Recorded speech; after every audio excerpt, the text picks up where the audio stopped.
செய்தியின் தலைப்பு என்னன்னா, கிறிஸ்துவோடு சிலுவையில் அறையப்பட்டவர்கள். இன்னொரு வேலை சொல்லலாம், கிறிஸ்து சிலுவையில் நமக்காக செய்தது என்ன? கிறிஸ்து சிலுவை நமக்காக செய்தது என்ன? நம்ம இப்ப நான் நார்மலா பாத்தீங்கன்னா, நான் இப்படி திங்க் பண்றது இல்லை. அதாவது நான் ஏற்கனவே சொல்லியிருக்கேன், இருந்தாலும் நீங்க சொல்றது கொஞ்சம் கரெக்டா இருக்கும்னு நினைக்கிறேன். நாம் ஆதாம் ஏவாளை போல இப்ப நம்ம இருக்கிறோம். நம்மளுக்கு ஆதாம் ஏவாளுக்கு பாவத்தில் விழுந்து போவோம். அந்த கனியை ஒருத்தர் சாப்பிடுவோம். சாப்பிட்டு நம்ம சாத்தானின் வலையின் கீழ் விழுந்து விடுவோம் அப்படின்றது ஆதாமுக்கு ஏவாளுக்கு தெரியாது. அப்ப ஆனா இப்போ இருக்கிற நாம் நமக்கு தெரியும். அந்த சாத்தானின் தந்திரம் என்னன்னு தெரியும். இயேசு கிறிஸ்து சிலுவையில் எப்படி ஜெயித்தார், அது எப்படி நம்ம மீட்கப்பட்டோம் அப்படின்ற எல்லாம் நம்மளுக்கு தெரியும்.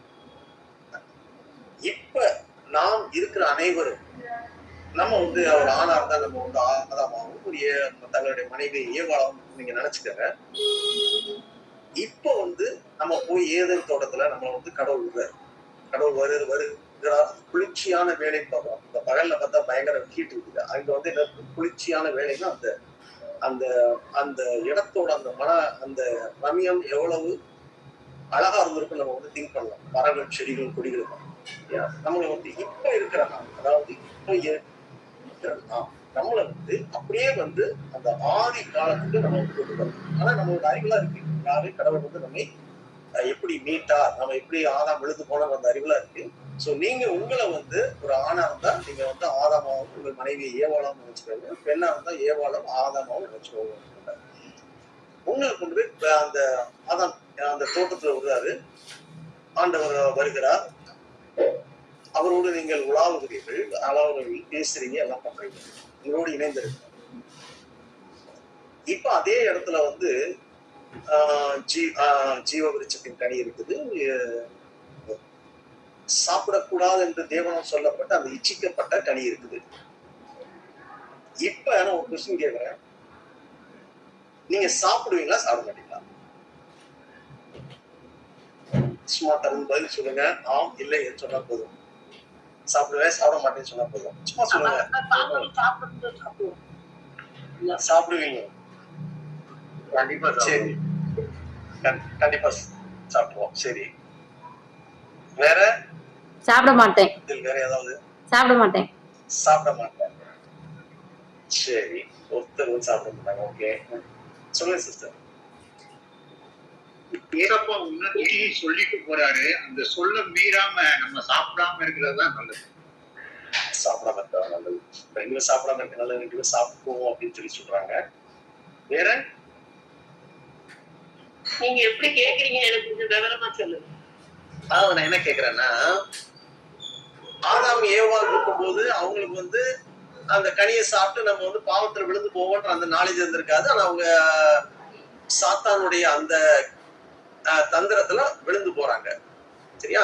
ஆனா இப்ப நம்மளுக்கு இருக்க அறிவு, நம்மளுக்கு இருக்க வேத அறிவு, இயேசு கிறிஸ்துவை குறித்த அறிவு, எப்படி ஆதாம் விழுந்து போன அறிவு இருக்கு. நாம் அப்படியே அந்த ஆதி காலத்துல நம்மளை கொண்டு போய் விடுறாங்க. ஆதாமும் ஏவாளும் ஹஸ்பண்ட் ஒய்ஃபும் ஆதாம் ஏவாளும் விடுறாங்க. இப்போ அதே இடத்துல கனி இருக்குது. இப்போ நம்ம சாப்பிடுவோமா, சாப்பிட மாட்டோமா? அதான் கேள்வி. சாப்பிட மாட்டோம். ஆண்டவருடைய வார்த்தையை உருவாக்கும் பொழுது அவர் எச்சரிக்கிறார்களா, அதை சாப்பிடக்கூடாதுன்னு அவர் சொல்லிட்டாரு. அதனால நம்ம சாப்பிட மாட்டோம். ஏன்னா நம்மளுக்கு அந்த அறிவு. சரி, ஓகே. சரி, நம்ம சாப்பிடுவோமா, சாப்பிட மாட்டோமோ அப்படின்றத நம்ம போக போக நம்ம கர்த்தர் வெளிப்படுத்துவான்னு நினைக்கிறேன். சரி, பார்க்கலாம். இதே சிந்தையோடு இருங்க.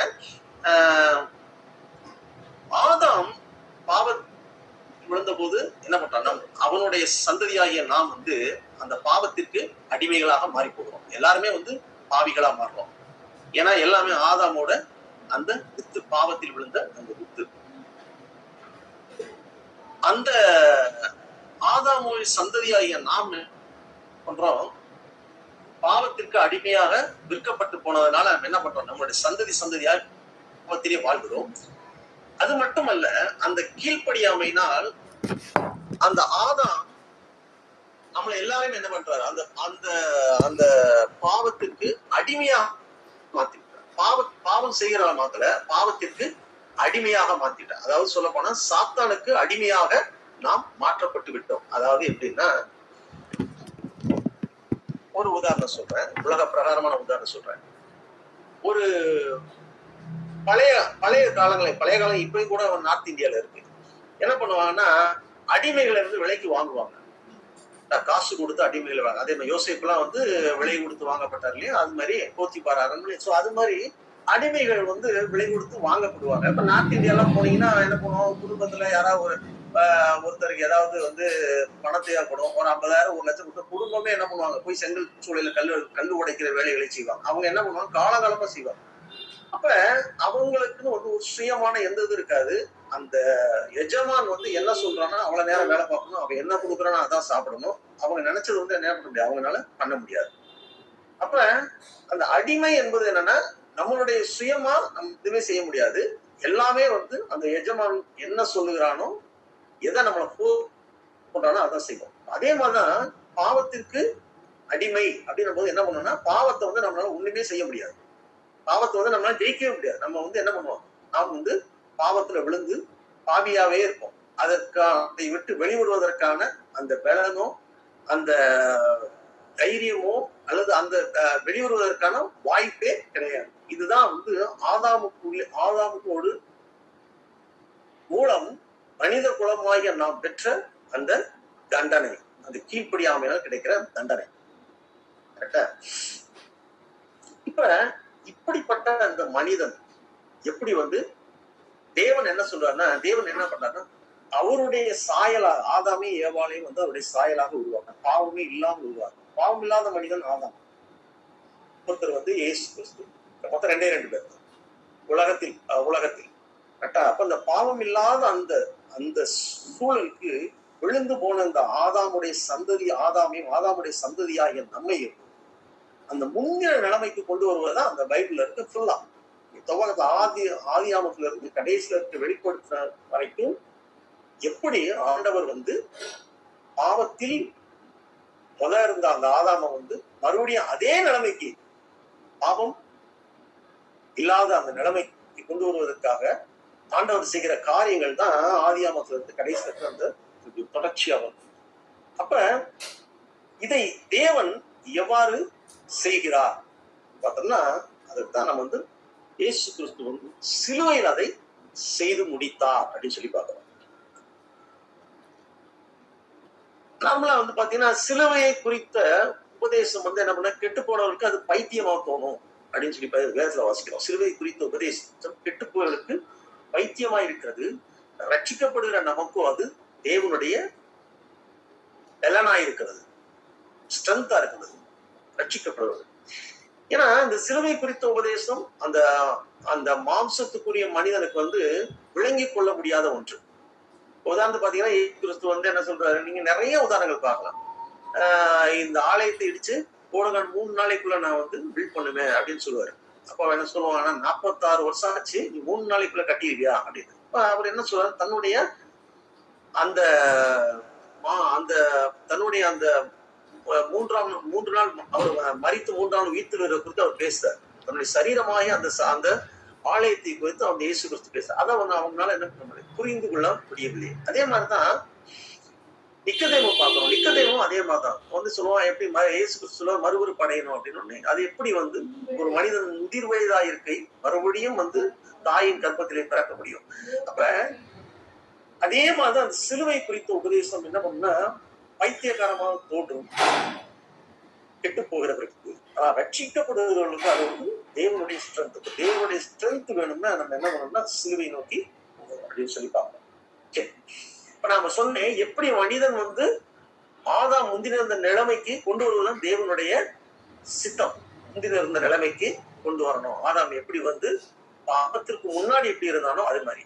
அதற்காக தேவன் என்னென்ன காரியங்களை செய்து நம்மை அந்த நிலைமைக்கு கொண்டு வராரு அப்படின்னு சொல்லி நம்ம பார்க்கணும். எப்படி வந்து ஆதாம வந்து தேவன் கொண்டு வந்து அந்த தோட்டத்தில் விட்டாரோ அதே ஸ்டேஜுக்கு வந்து நம்மளே கொண்டு வருகிறார். அதான் நம்ம ஒண்ணா பார்க்க போறோம். முதல் வந்து பாத்தீங்கன்னா, இந்த பழைய மனிதன் யார் அப்படின்னா, ஆதாமுடைய தன்மைகளுடைய மனிதனா இந்த பழைய மனிதன். அவன் மாம்சத்துக்குரியவன், அவன் அடிமையானவன், அவனுடைய சுவாபங்கள் எப்படி அவனுடைய அவன் வந்து என்ன பண்ணுவான், ஒரு கீழ்ப்படியாமையின் பிள்ளையா இருப்பான். ஏன்னா அது வந்து நமக்கு ஆதாமிலிருந்து பெற்றுக்கொண்ட அந்த அந்த கேரக்டர் இல்லையா. அப்புறம் சுயநலமாய் வாழ்வான், அதாவது தேவனை சார்ந்து வாழாமல் தன்னுடைய இஷ்டப்படி சுயநலமாய் வாழ்கிற மனிதன் தான் இந்த பழைய மனிதன். அப்ப வந்து தேவன் என்ன பண்ணணும்னா, பாவத்துல சிக்கிட்டு அதை விட்டு வெளியே வர முடியாதபடி அடிமையா இருக்கிற மனிதன். இப்ப நான் சொன்னேன் பார்த்தீங்களா, கல்லு உடைக்கிற மனிதன் வந்து பணம் ஒன்னா ஒரு 1 லட்சம் கொடுத்துருப்பான். ஆனா பார்த்தா குடும்பத்துல 5 பேர் என்ன பண்ணுவான், காலையில 6 மணி இருந்து சாயந்தரம் 8 மணி 6 மணி வரையும் வேலை பார்ப்பான், 12 மணி நேரம் வேலை பார்ப்பான். சாப்பாடு வந்து கொஞ்சம் கம்மியா இருக்கும், ரொம்ப கம்மியா கொடுப்பான். அவன் வெளியே எங்கேயும் போக முடியாது. அப்ப அந்த மாதிரி அந்த பாவத்திற்கு அடிமையா இருக்கிற மனிதன், பாவத்தை ஜெயிக்க முடியாத மனிதனை வந்து வந்து அந்த பாவத்துல இருந்து அவனை வந்து அந்த பாவத்தின் அந்த கோரத்தை அவனை வந்து என்ன பண்ணணும், அவனை விட்டு நீக்கணும். அதாவது அவனை பாவத்தின் பிடியிலிருந்து நீக்கணும். அதுக்கு என்ன பண்ணணும் அப்படின்னு சொல்லி ஆண்டவர் பார்க்கிறார். அதற்குதான் அவர் என்ன பண்றாருன்னா, அந்த பழைய மனிதன் வந்து என்ன பண்ணணும், சாகடிக்கப்பட வேண்டும். ஆதாமோடு இணைக்கப்பட்ட அந்த பழைய மனிதன் வந்து சாகடிக்கப்பட வேண்டும்.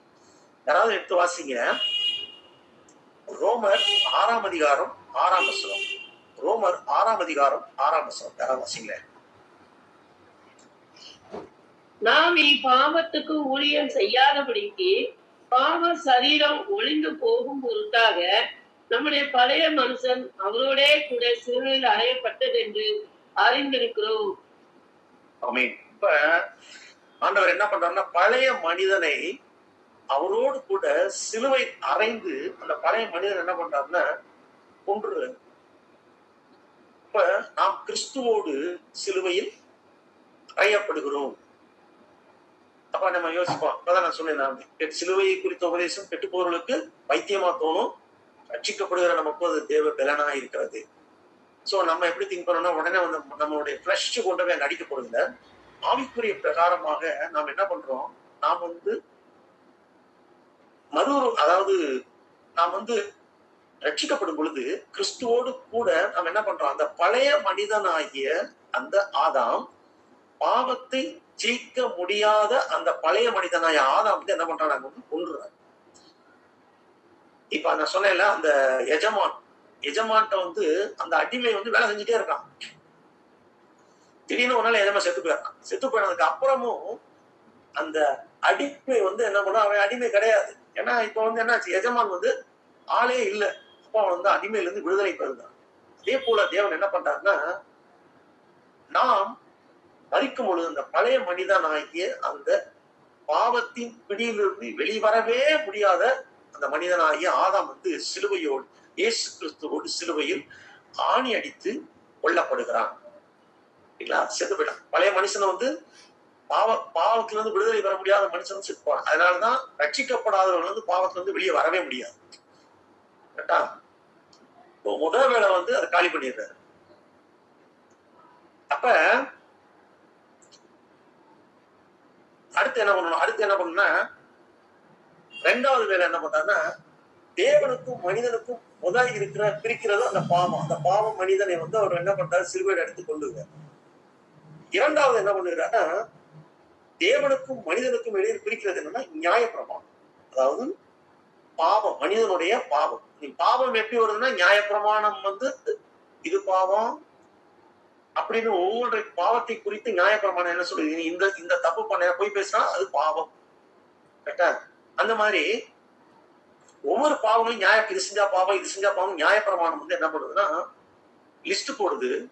அதை வந்து நாம் வந்து மாம்சத்தில் நிறைவேற்ற வேண்டியவர்களா இருக்கிறோம். அதனால என்ன பண்றான்னா, மனிதன் வந்து அந்த நியாயப்பிரமாணத்தை வந்து நிறைவேற்ற முடியாத நிலைமைக்கு மாறான். அப்ப அவன் என்ன பண்றான்னா, பாவியாக பாவம் செய்து அவனுடைய கணக்கு வந்து பாவ கணக்கு வந்து தேவனத்துல இருக்கும். கரெக்டா? தேவன் வந்து ஒவ்வொருவரும் தேவன் வந்து கணக்கு ஒப்புவிக்க வேண்டும் அப்படின்னு சொல்லி நம்ம வேதத்துல வாசிக்கிறோம் இல்லையா? ஏன்னா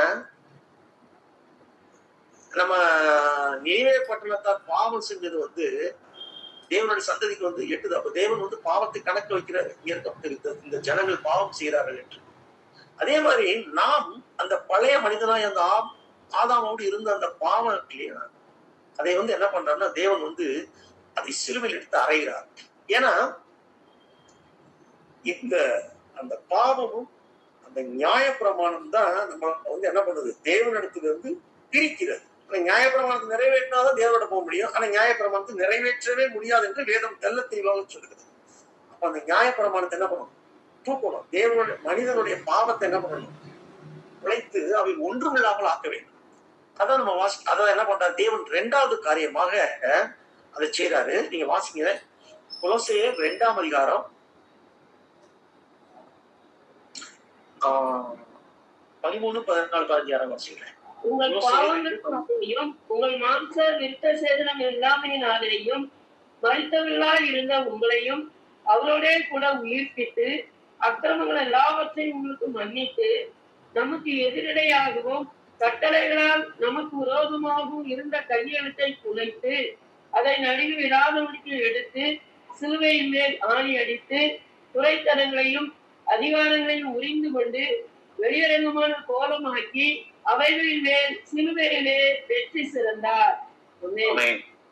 பாத்தீங்களா? அப்ப இங்க நம்ம தெளிவா அங்க பாத்துட்டோம். நமக்கு எதிர்டையாகவும் கட்டளைகளால் நமக்கு விரோதமாகவும் இருந்த கையெழுத்தை குலைத்து, அதான் நம்ம பார்க்கிறோம், அந்த நியாயப்பிரமாணத்தையும் நம்மளுடைய பாவங்களையும் நடுவில் இராதபடிக்கு, யாருக்கு நடுவில், தேவனுக்கும் நமக்கும் நடுவில் இருக்கிற அந்த பாவத்தையும் அந்த நியாயப்பிரமாணத்தையும் இராதபடிக்கு எடுத்து சிலுவையின் மேல் ஆணி அடிக்கிறார். இப்போ 2வது வந்து என்ன அடிக்கிறார்னா, நமக்கு எதிராக இருந்த அந்த நியாயப்பிரமாணத்தையும் நம்மளுடைய செய்த பாவங்கள் அனைத்தையும் என்ன பண்றாரு, சிலுவையில அடிக்கிறார். சிலுவையில அடிக்கிறார், செத்து போதுன்னு அர்த்தம். அதுவும் அப்ப தேவன் செய்கிற 2வது காரியம் வந்து தூக்கணும். அப்பதான் வந்து மனிதன் என்ன பண்ணுவான், பாவத்திலிருந்து விடுதலை பெறுவான்.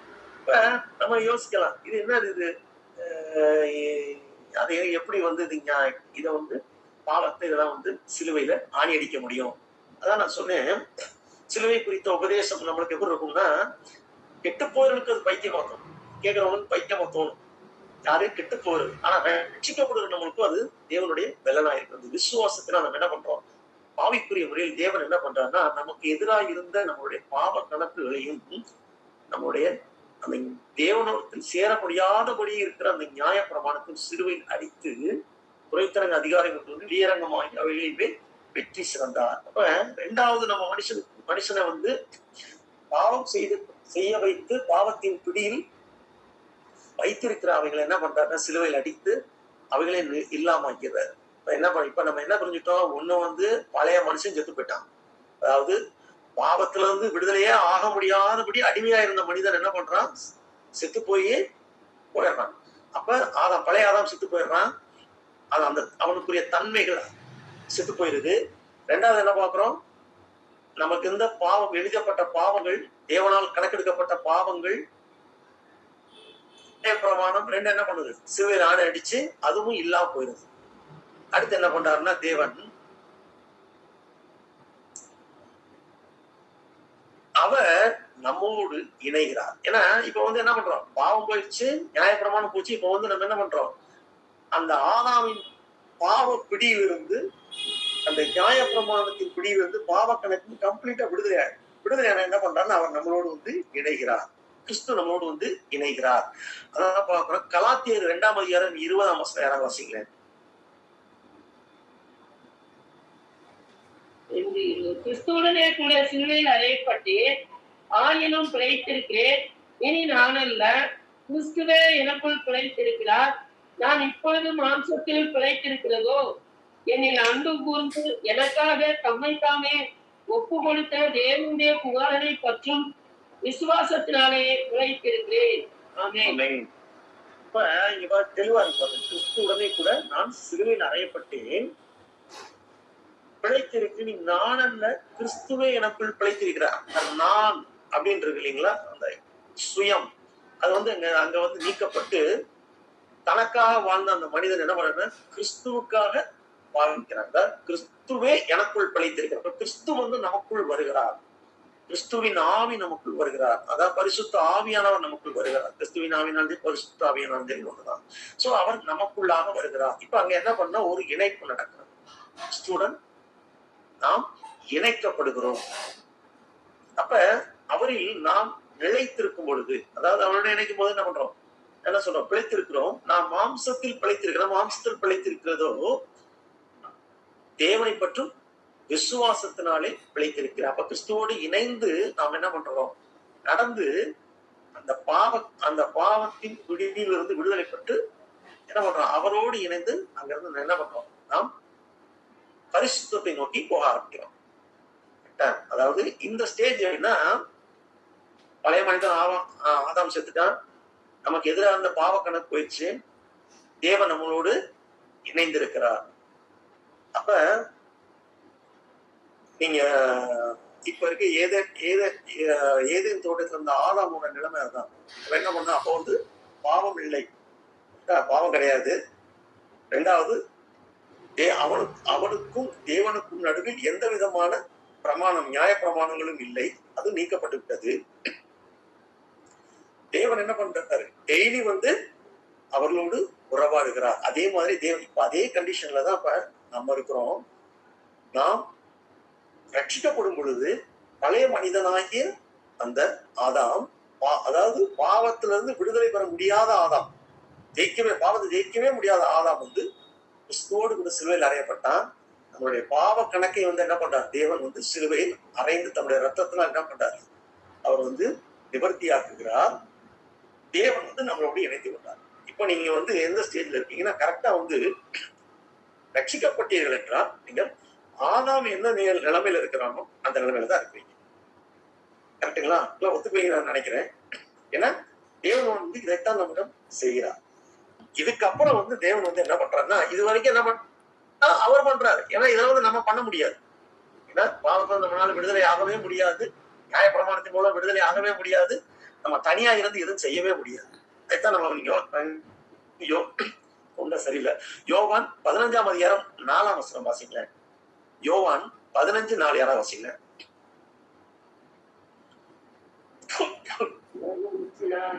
என்னையும் நினைக்கிறீர்கள், நானும் உங்களையும் நினைக்கிறேன். கொடியானது திராட்சை செடியும் நினைக்கிறாவிட்டால் அது தானாய் கனி கொடுக்க மாட்டாதது போல நீங்களும் என்னை நினைக்கிறாவிட்டால் கனி கொடுக்க மாட்டீர்கள். ஆமென். அப்ப அவர் எதுக்கு வராரு, நம்மளோடு இணைந்து என்ன பண்றாரு, நம்ம கனி கொடுக்கும்படி இந்த பரிசுத்த வாழ்க்கையை நோக்கி போகும்படியா வராரு. கரெக்டுங்களா? இப்பதான் பாக்குறோம் நம்ம வந்து என்னுடைய நுகத்தை ஏற்றுக்கொள்ளுங்கள். இப்ப நுகம்ன்றது வந்து அந்த எப்படி அந்த மாடு வந்து ரெட்டை வண்டி மாடு வந்து மேல கழுத்துல மாற்ற அந்த அந்த கம்பு மாதிரி. அப்ப அவரோடு நாம் இணைந்து நடக்கும் பொழுது, அந்த மாடு கட்ட மாடு போல நடக்கும் பொழுது அவர்கிட்ட வந்து அவருடைய தன்மைகளை பெற்று நாம் அவரை போல மாறோம். அப்ப இந்த நிலைமை, இப்ப நாம இருக்கிற நிலைமை வந்து ஆதாம் அதே நிலைமை தான். தேவன் வந்து நம்ம அந்த நிலைமை கொண்டு இருக்காரு. எப்ப வந்து நம்ம வந்து ரட்சிக்கப்பட்டோமோ, பழைய பாவம் போயிருச்சு, அடிமைத்தனத்துல இருந்து விடுதலை பெறுவோம். ஏன்னா தேவன் வந்து பலமா வந்துடுறாரு, அவர் நம்மளோட இணைந்து விடுறாரு. ஆதியில ஆதான் இருந்த அதே ஸ்டேஜ் தான். கரெக்டுங்களா? இப்ப வந்து இவ்வளவும் தேவனே செஞ்சிருக்காரு, ஏன்னா நம்ம செய்ய முடியாது. ஆனா இப்ப வந்து நம்மளை பார்த்து தேவன் ஒண்ணு செய்ய சொல்றாரு. இவ்வளவு காரியங்களையும் செய்து விட்டு தேவன் என்ன சொல்றாருன்னா, அந்த கனியை சாப்பிடாம ஆதாரம் சொன்னார் இல்லையா, அதே மாதிரி நம்மகிட்ட ஒண்ணு சொல்றாரு. வாசிங்க, கலாத்தியர் 5ஆம் அதிகாரம் 24ஆம் வசனம் யாரா வாசிங்க. 26 கலாத்தியர் 5:24. தங்கள் மாம்சத்தையும் அதன் ஆசை இச்சைகளையும் சிலுவையில் அறைந்திருக்கிறார்கள். கிறிஸ்துவினுடையவர்கள், அதாவது கிறிஸ்துவோடு ஐக்கியமா இருக்கிறவர்கள் தங்களுடைய மாம்சத்தையும் அதன் ஆசை இச்சைகளையும் கிறிஸ்து அறைவான்னு சொல்லல, நம்மை அறைய சொல்லுகிறார். மாம்சத்தின் ஆசை இச்சைகளையும் சிலுவையில் அறைய சொல்றாரு. அப்படின்னா சிலுவையில் அறைய சொல்றாரு என்ன அர்த்தம்னா, மாம்சத்தையும் அதன் ஆசை இச்சைகளையும் நம்ம வந்து ஜெயிக்க சொல்றாரு. அதேதான் அந்த கனி வந்து இச்சிக்கத்தக்கதா இருந்தது அப்படின்னு சொல்லி நம்ம பாக்குறோம். ஆதாமுக்கு வந்து இந்த கனி வந்து இச்சிக்கத்தக்கதா ஏவாளுக்கு இருந்தது அப்படின்னு சொல்லி பாக்குறோம். எடுத்து சாப்பிட்டா அதே மாதிரி வந்து தேவன் இப்போ வந்து இந்த பாவம், இந்த மாம்சமாகி அந்த இச்சிக்கக்கூடிய அந்த காரியங்கள்ல வந்து விடுதலை பெறும்படி தேவன் என்ன சொல்றாரு, நம்மளை சொல்றாரு. அதுதான் நீங்க நல்லா பார்க்கணும். இது வரைக்கும் எல்லாம் தேவன் செஞ்சுட்டாரு. ஏன்னா ஆதாம் வந்து விழுந்து போன ஆதாம் இருக்கான் இல்லையா, அவனால வந்து அவன் அந்த அந்த பாவத்துக்குரிய மனிதனால ஜெயிக்க முடியாது. ஜெயிக்க வைக்கிறதுக்காக தான் தேவன் இவ்வளவு காரியங்களையும் செய்தார். என்ன பண்ணாருன்னா, நம்ம இப்ப பார்த்தோம்ல 3 ஸ்டேஜ். பழைய மனிதனை கொன்று நமக்கு எதிராக அந்த பாவத்தை நீக்கி கிறிஸ்து நம்மளோடு இணைஞ்சிட்டாரு. இப்ப என்ன சொல்றாரு, நீ உலகத்தை செய். அதான் சொல்றாரு, ஜெயம் கொள்ளுகிறவனோ அவனுக்கு ஜீவ கிடத்தை தருவேன் அப்படின்னு அதான் சொல்றாரு. அப்ப இங்க மாம்சத்தை நம்மளை ஜெயிக்க சொல்றாரு. எப்படி அந்த ஆதாம்கிட்ட சொன்னாரோ, எப்ப இந்த கனியை நீ சாப்பிடாத அப்படின்னு. ஆனா அந்த கனி இச்சிக்கத்தக்கதா இருந்தது. இன்னைக்கு அதே ஸ்டேஜ் தான் நம்ம இருக்கிறோம் உலகத்துல. ஆனா நான் உங்களை பார்த்து இப்ப கேட்கிறேன், என்னையும் பார்த்து கேட்கிறேன், நாம் மாம்சத்தை ஜெயிக்கிறோமா? கரெக்டுங்களா? கனியை சாப்பிடக்கூடாதுன்னு சாப்பிட்டான் ஆதாம். நாம் ஏ ஸ்டேஜ்ல இருக்கிறோம். ஆண்டவர் சொல்றார், மாம்சத்தை ஜெயிங்கப்பா, நீ சிலுவையில் மாம்சத்தை அறை அப்படின்னா நாம் அதை செய்கிறோமா அப்படின்னு சொல்லி கொஞ்சம் சிந்திச்சு பாருங்க. நான் மாம்சத்தை ஜெயிக்கிறாங்க, என்னுடைய சிந்தை எப்படி இருக்கிறது, என்னுடைய செயல்கள் எப்படி இருக்கிறது, நான் இந்த உலகத்தின் இழுப்புக்கு நான் விட்டு கொடுக்கிறேன்னா, உலகம் நம்மளை இழுக்கும். உலகத்துக்குரிய கவலைகள் நம்மளை அமுக்கி போடும். இந்த தேவனோடு இணைந்திருக்கிற அந்த காரியங்களை தோக்கடிப்பதற்காக வாசிக்கல வேத வசனம் உலகத்தின் கவலைகள் வேத வசனத்தை நெருக்கி போடும் பாக்குறோம். ஒண்ணும் இல்லாம பண்ணோம் அப்படின்னு சொல்லி பார்க்கணும். நம்மளுடைய சிந்தைகள் எப்படி இருக்கு, நம்மளுடைய செயல்கள் எப்படி இருக்கிறது. ஆனா ஆண்டவர் நம்மகிட்ட அதை எதிர்பார்க்கிறாரு. நீ நான் எல்லாம் பண்ணிட்டேன், அதே ஆதாம் இருந்த மாதிரி பழைய நிலைமைக்கு அந்த ஏதேன் தோட்டத்துல ஆதாம் இருந்த மாதிரி பழைய நிலை கொண்டு கனியை சாப்பிடாத ஒரே கட்டளை கொடுத்தது போல நான் உனக்கு ஒரே கட்டளை கொடுக்கிறேன், நீ மாம்சத்தை ஜெயம் கொள்ளுகிறவனை அவனுக்கு ஜீவ கிடத்தை தருவேன். அப்ப அத நம்ம ஜெயிக்கணும். மாமிசம் ஒரு பயங்கரமான ஒரு சாத்தான் உபயோகப்படுத்துற ஒரு பேர் ஆயுதம். மாம்சமும் பணமும் சாத்தான் உபயோகப்படுத்துகிற ஒரு பயங்கரமான ஆயுதம். வேதத்துல சொல்றேன் பாருங்களேன். தாவீது என்ன பண்ணான்னா, சிங்கத்தை அடிச்சு கொண்டுட்டான், கரடி அடிச்சு கொண்டுட்டான். ஏன்? அவங்க மாமனார் அவங்க துரத்தினார் இல்லையா? சவுல் துரத்தினா, அது அவன் ஜெயிச்சு வந்துட்டான், கையில பிடிபடவே இல்லை. அவன் மகன் அப்சலோம் துரத்தினான், அவன் கையில பிடிபடவே இல்லை, தப்பிச்சிட்டான். பகைஞர்களை நிறைய பகைஞர்களை தாவீது ஜெயிச்சிருக்கான். ஏன்னா ஆண்டவர் சொல்ல கை ரத்த கை படிந்திருக்குன்னு சொல்லி இருக்கிறாரு. ஆனா பத்சேபாள்கிட்ட விழுந்துட்டான். அப்ப கோலியாத்தை ஜெயிச்சிட்டான். கோலியாத் எவ்வளவு பெரிய ஆளு, கோலியாத் பெரிய அவன் படையே நடுங்குது அவனை பார்த்து, அவனே ஜெயிச்சிட்டான். ஆனா பத்சேபாள்கிட்ட விழுந்துட்டான். அப்ப மாமிசம், பத்சேபாள் மேல தப்பு கிடையாது, இவன் மேல தப்பும். அப்ப மாமிசம் கோலியாத்தை விட, சிங்கத்தை விட, பகைஞர்களை விட, கரடியை விட, இவனை எதிர்த்து எல்லா நாட்டு மன்னர்களை விட மாம்சம் பயங்கரமானதாக இருந்தது தாவீதுக்கு.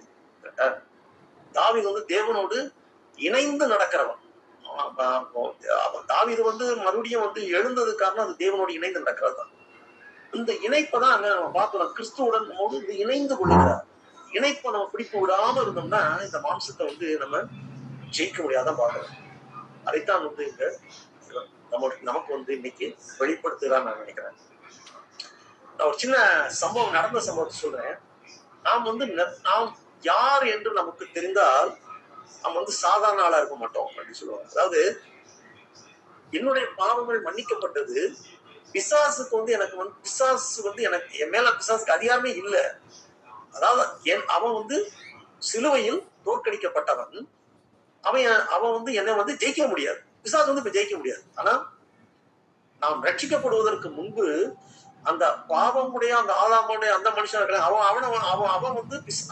பிசாசு ரொம்ப ஈஸியா ஜெயிச்சிருவான், நம்ம ஜெயிக்க முடியாது. ஆனா இப்பொழுது இயேசு கிறிஸ்து அந்த பழைய மனிதனை கொன்று அந்த கையெழுத்தை குலைத்த அந்த பாவத்தை எல்லாம் நீக்கி நம்மோடு இணைந்து என்ன சொல்றாரு, இப்ப நீ பெரிய பலவான், உன்னை பிசாசுக்கு உன் மேல எந்த அதிகாரம் இல்லை அப்படின்னும் போது இப்ப நம்ம மாம்சத்தை ஜெயிக்க முடியும் இல்லைங்களா?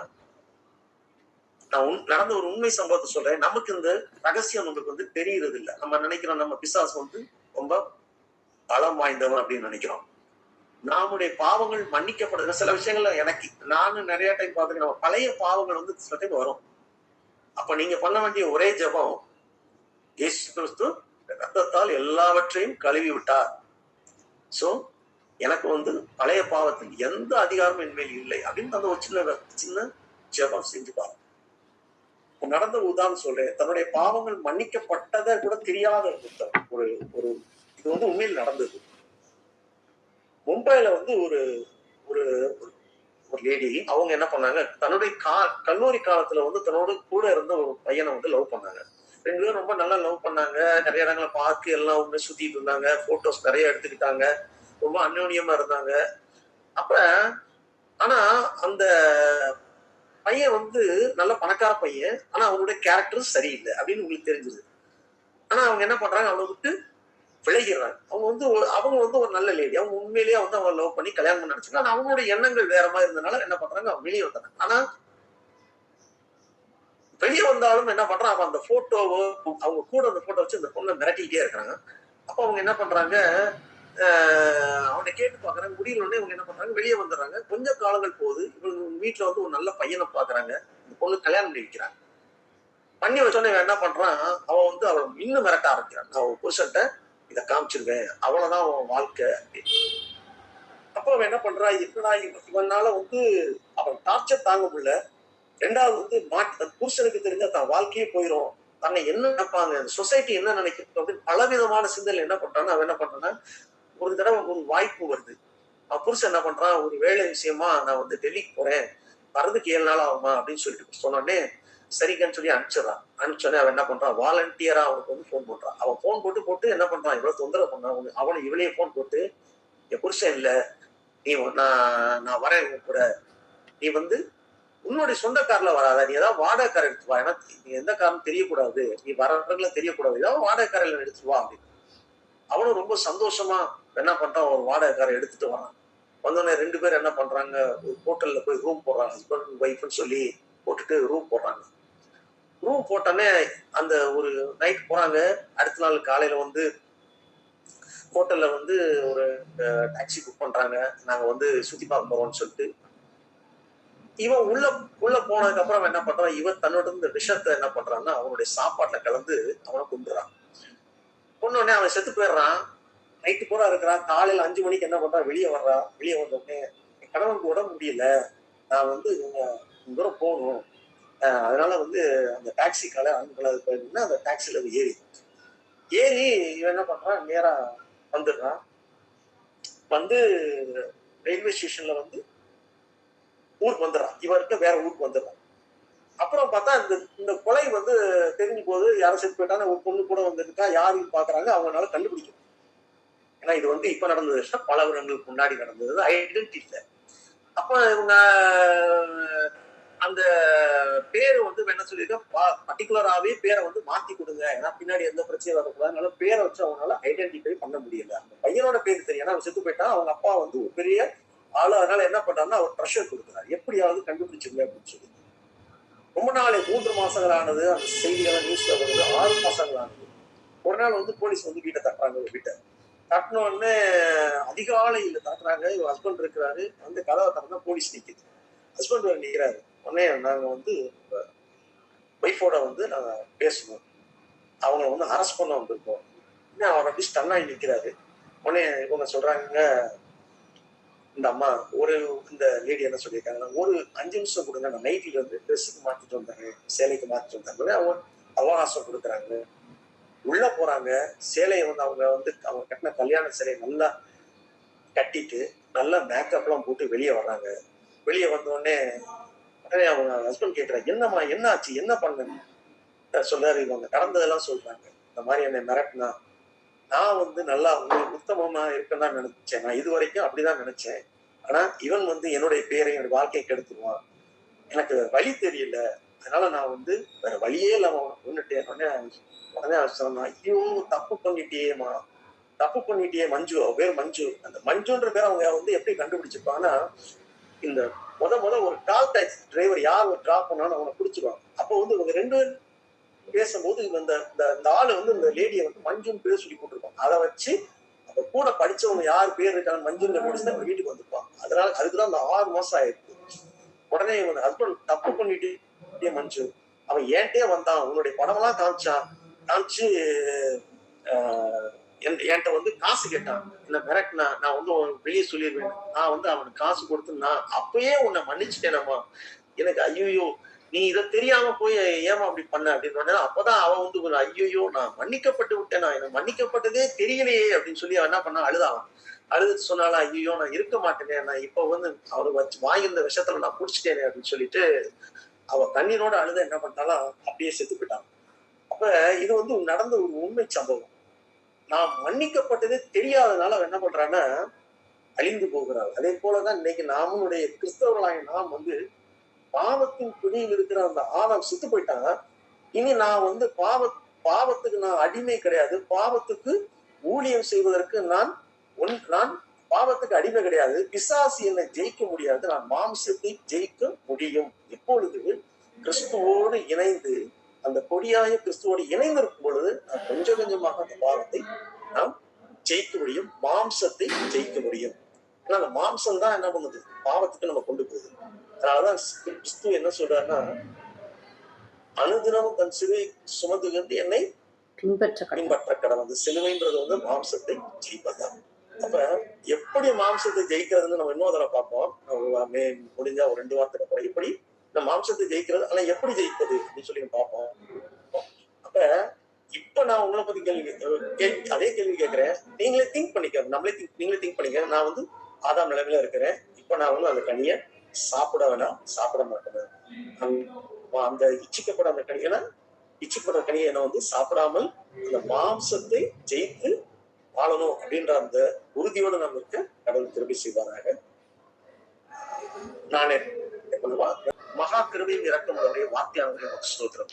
கர்த்தாவே தேவரே, பாவத்தில் விழுந்து போயிருந்த பாவத்தின் பிடியிலிருந்து பாவத்திலிருந்து வெளிவர முடியாத அந்த ஆதாமை கர்த்தாவே நீர் குன்று தேவரே எங்களுக்கும் மக்களும் நடுவில் இருந்த அந்த பாவத்தையும் அந்த நியாய பிரமாணத்தையும் சிலுவையில் எடுத்து ஆணி அடைத்து அவையும் நிர்மூலமாக்கி கர்த்தாவே எங்களோடு இணைந்து தேவரே சிலுவை சுமந்து கொண்டு நடந்து கர்த்தாவே அந்த பாவத்தை அந்த இச்சிக்கப்பட கனியை அந்த ஆதாம் புசித்தது போல நாங்கள் புசியாதபடிக்கு அந்த மாம்சத்தை ஜெயிக்கும்படியாய் தேவரீர் எங்களை நடத்தி வருவதற்காய் ஸ்தோத்திரம் அப்பா.